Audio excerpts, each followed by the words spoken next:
ભારતીય બનાવટના ઇંગ્લિશ દારૂની નાની મોટી બોટલના નંગ 36 જેની કુલ કિંમત ₹37,400ના મુદ્દામાલ સાથે 2 ઇસમોને ભાવનગર લોકલ ક્રાઇમ બ્રાન્ચ પોલીસે ઝડપી પાડી આગળની વધુ કાર્યવાહી હાથ ધરી છે.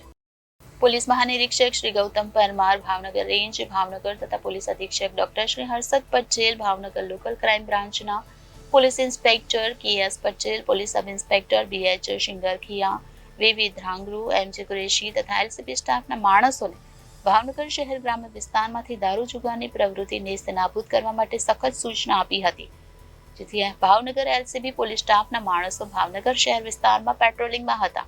તે દરમિયાન બાતમી મળી કે સીસર રોડ શિવરંજની એપાર્ટમેન્ટની સામે જાહેરમાં 2 માણસો 2 ભૂરા કલરના પ્લાસ્ટિકના કંતારના કોથળાઓમાં બહારથી ભારતીય બનાવટનો પરપ્રાંત ઇંગ્લિશ દારૂનો જથ્થો લાવીને ઉભા છે, જેથી બાતમીવાળી જગ્યાએ રેડ કરતા આરોપીઓ ભારતીય બનાવટના ઇંગ્લિશ દારૂને for sale in Maharashtra state only લખેલ નાની મોટી બોટલ સાથે હાજર મળી આવ્યા હતા. તેના વિરુદ્ધ ભરતનગર પોલીસ સ્ટેશનમાં પ્રોહિબિશનની અલગ કલમ હેઠળ ગુનો દાખલ કરી આગળની કાર્યવાહી હાથ ધરવામાં આવી છે.